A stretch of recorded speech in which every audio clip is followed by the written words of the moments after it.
नमस्कार, मैं धीरेंद्र और आप देख रहे हैं मिरर मीडिया।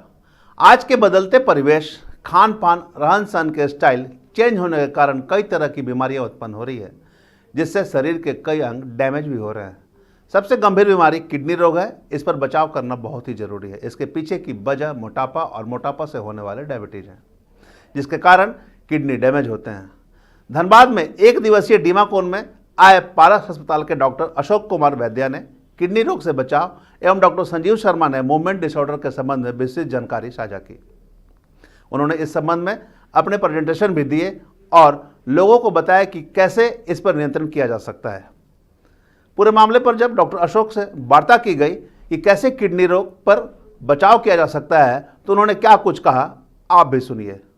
आज यहाँ आईएमए का एनुअल मीटिंग है, उसमें सीएमई रखा है यहाँ धनबाद आईएमए ना, और उसमें हम किडनी डिपार्टमेंट के डॉक्टर हैं। मेरा नाम डॉक्टर अशोक कुमार वैद्या है और हमने आज बताया लोगों को कि डायबिटीज़ में जो किडनी खराब होता है तो उसको हम एसेस कैसे करते हैं, उसका डायग्नोसिस कैसे करते हैं। जो पुराना कंसेप्ट है वो पुराना हो गया, जो नया कंसेप्ट है उसमें कैसे प्रिस्क्रिप्शन पर हम लोगों को क्लियर कट डायग्नोसिस लिखना चाहिए और उसका लेटेस्ट ट्रीटमेंट आज के डेट में क्या क्या मेडिसिन आया है पिछले 4-5 साल में, उन सारे दवाइयों के बारे में हमने बताया और ये बताया इस दवाई को किस पेशेंट में देना चाहिए और किस पेशेंट में नहीं देना चाहिए, वो बहुत इंपॉर्टेंट है। तो ये सारे चीज मेरे टॉक में था। क्या मतलब लगता है सर, डायबिटीज होने के बाद जो मेडिसिन है मार्केट में अवेलेबल है उससे क्यूरेबल होगा या फिर कुछ अलग करना चाहिए?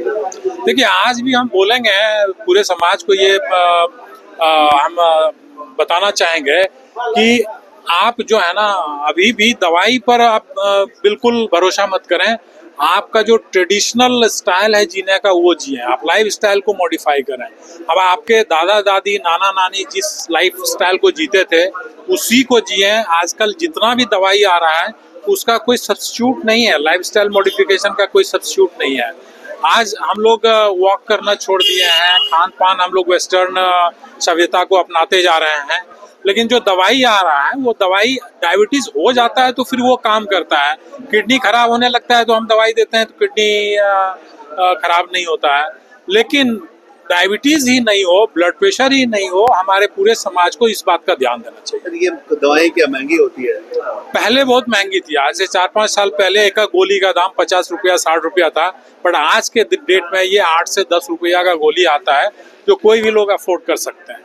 ये जो कॉन्फ्रेंस होता है ये कितना सार्थक प्रयास होता है चिकित्सकों के जानकारी के लिए और मरीजों पर? बहुत सार्थक प्रयास है ये, क्योंकि देखिए जो चीज जर्नल में आज निकला है वो हम लोग पढ़ते हैं क्योंकि उस डिपार्टमेंट के एक्सपर्ट हैं हम लोग, और उस चीज को हम लोगों का ये फर्ज बनता है कि डिफरेंट डिस्ट्रिक्ट हेडक्वार्टर में जाके लोगों को बताएं कि पिछले 2-3 साल में ये नया ट्रीटमेंट निकला है और इस चीज को आप पेशेंट तक पहुंचाएं। काहे कि मेरे अकेले का वो बस का बात नहीं है, तो जितना ये सीएमई होगा आम पब्लिक को उतना ज्यादा फायदा होगा। आप कौन से इंस्टीट्यूशन से सर? हम पारस एचईसी हॉस्पिटल रांची से। क्या इस तरह के मरीज वहाँ मिल पाते हैं? जो बिल्कुल यहाँ से जो रेफर्ड केस जाते हैं, हालांकि वो बहुत सीरियस केस जाते हैं और उसका ट्रीटमेंट इंटायरली डिफरेंट होता है, तो यहाँ के मरीज हमारे इस लेक्चर से उनको फायदा मिल सकता है इनडायरेक्टली थ्रू यहाँ के फिजिशियन। वहीं पार्किंसंस एक तरह की बीमारी होती है जिसमें हाथ में कंपन इसके शुरुआती लक्षण है।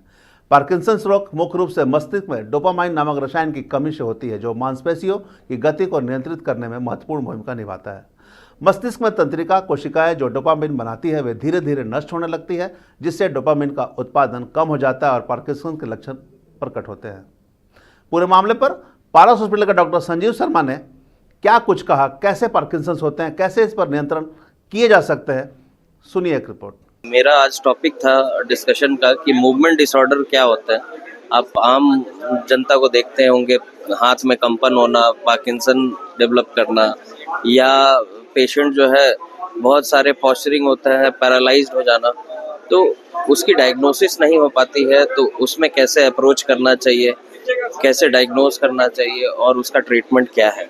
कैसे होता है सर ये पार्किंसंस वगैरह जो होते हैं? ये ब्रेन में डोपामिन की एक केमिकल होता है, वो उसके सेल्स धीरे धीरे डैमेज हो जाते हैं और मरीज काफ़ी स्लो हो जाता है, गिरने लगता है, बार बार गिरने की प्रवृत्ति होती है। कुछ मरीज आगे गिरते हैं, कुछ मरीज पीछे गिरते हैं। उसमें सबसे इम्पोर्टेंट है कि सही समय पे डायग्नोज होना और ट्रीटमेंट होना। और आज के डेट में डीबीएस सर्जरी की जा रही है, जिसमें कि सर्जरी के बाद बहुत अच्छा रिस्पांस है, क्वालिटी ऑफ लाइफ अच्छी हो जाती है। ये सारी ये बातें क्या सर्जरी उपाय है कि मेडिसिन से भी दोनों। मेडिसिन से एक समय आता है जब मेडिसिन काम करना बंद कर देता है 5-7 साल में, उसके बाद डीबीएस सर्जरी की जाती है जिससे कि रिस्पांस काफ़ी अच्छा मिलता है। आज के परिवेश में अगर हम झारखंड की बात करें तो कितने मरीज होंगे इस तरह से ग्रसित होंगे? 100 में 3-4 लोग तो जरूर होंगे पार्किंसन के पेशेंट। पैरालिसिस की बात आप कर रहे थे, उसके क्या लक्षण होने चाहिए? पैरालिसिस के जो बेसिक लक्षण है, आम भाषा में आप बेसिक चीज से याद रख सकते हैं। बी फास्ट, BEFAST, ठीक है। तो बी फास्ट का मतलब होता है B for balance, E for eye symptoms, एक आंख का रोशनी कम हो गया, दो दिखने लगा, फेस का ड्रूपिंग हो जाना, ठीक है, आम हाथ नहीं उठना, स्पीच में स्लरिंग होना, और टी फॉर टाइम होता है, टाइम टू कॉल। उसमें जो इंटरनेशनल गाइडलाइंस हैं उसके हिसाब से मरीज को अगर 4.5 घंटे के अंदर आता है तो उसमें हम थ्रोम्बोलाइज कर सकते हैं, मरीज बिल्कुल ठीक हो सकता है। कुछ कॉम्प्लिकेशंस हैं but overall quality of life अच्छी हो जाती है। और जब आप डिजीज बर्डन की बात करते हैं कि मरीज का सही से इलाज नहीं हो पाया सही समय पे, तो वो पैरालाइज रहता है और ज़िंदगी उसकी ख़राब हो जाती है, रेस्ट्रिक्टेड टू बेड हो जाता है, फैमिली में सारी परेशानियाँ और कॉस्ट बर्डन बढ़ जाता है कि उसके फिजियोथेरेपी एज वगैरह भी होता है कि इसी एज में के लोगों को होगा? पहले देखिए, यंग स्ट्रोक बोलते हैं अगर 45 साल से कम उम्र के होता है, 45 साल से जो एज रिलेटेड स्ट्रोक होते हैं वो हो सकता है। मोस्ट इम्पॉर्टेंट है लाइफस्टाइल मॉडिफिकेशन, कि शुगर वेल कंट्रोल्ड हो, डायबिटीज़ अगर है तो बीपी वेल कंट्रोल्ड हो, तो इन सारे बेसिक कारण होते हैं। बाकी तो बहुत सारे कारण हैं, ये 2 बेसिक चीज़ हैं। और बेसिकली वॉकिंग हो गया, ब्रिस्क वॉकिंग बोला जाता है, वो करना चाहिए। हेल्थ को अपना जितना अच्छा रखें। स्लीप बहुत इम्पॉर्टेंट है स्ट्रोक में, कितने घंटे सोना चाहिए? मिनिमम 7-8 घंटे सोना चाहिए और सर्कैडियन रिदम को मेंटेन करना चाहिए। ऐसा नहीं कि आप हो सकता है, ऐसा नहीं कि आप 3 बजे भोर में सो रहे हैं और 12 बजे दोपहर में उठ रहे हैं। Even if you have completed 9 hours of sleep, आपको रिस्क रहेगा, ठीक है, हार्ट अटैक के भी, ब्रेन अटैक के भी। मतलब मिनिमम 7 घंटा सोना चाहिए। आपको 10-11 बजे मैक्सिमम सो जाइए, सुबह 6 बजे उठिए, अपना कार्य काम करिए। तो एक चीज और हम समझना चाहेंगे, जनरली ब्रेन स्ट्रोक की जो बीमारियां हो रही है, ब्रेन स्ट्रोक होते हैं, तो क्या वो क्यूरेबल है?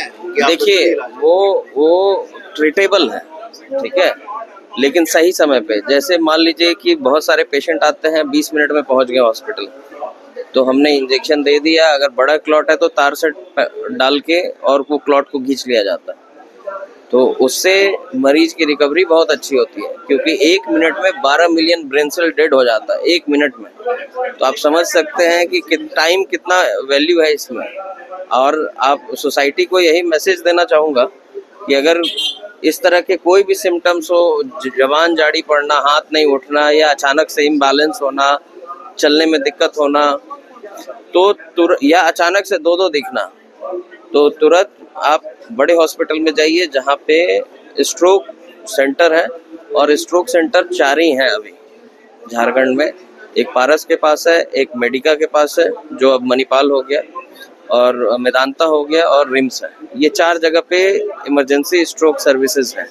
आप सर पारस से हैं। हाँ। सर एक चीज और बताइएगा, क्योंकि आमतौर पे कुछ ऐसी बीमारियां हो जाती हैं, लोगों को लगता है कि बाहर ही इलाज होगा, झारखंड में संभव नहीं। ऐसा नहीं है, वो हमने बहुत सारी चीज़ें दिखाई हैं जो हमने ट्रीट किया है मूवमेंट डिसऑर्डर में, जो 12-15 साल से पड़े हुए थे बिस्तर पे, वो अब चल रहे हैं। तो ये बहुत इम्पोर्टेंट चीज़ है, मैसेज। को भी कुछ पहल करने की जरूरत है यहाँ झारखंड में। बिल्कुल, गवर्नमेंट को तो सबसे ज़रूरत है पहल करने की, और गवर्नमेंट कर भी रही है। ऐसा नहीं है, आज के डेट में आप सदर अस्पताल चले जाइएगा तो पहले से चीज़ें सुधरी हैं, बट नंबर ऑफ डॉक्टर्स लाने की ज़रूरत और है, और जो इस विभाग में एक्सपर्ट है उनका रहना बहुत ज़रूरी है।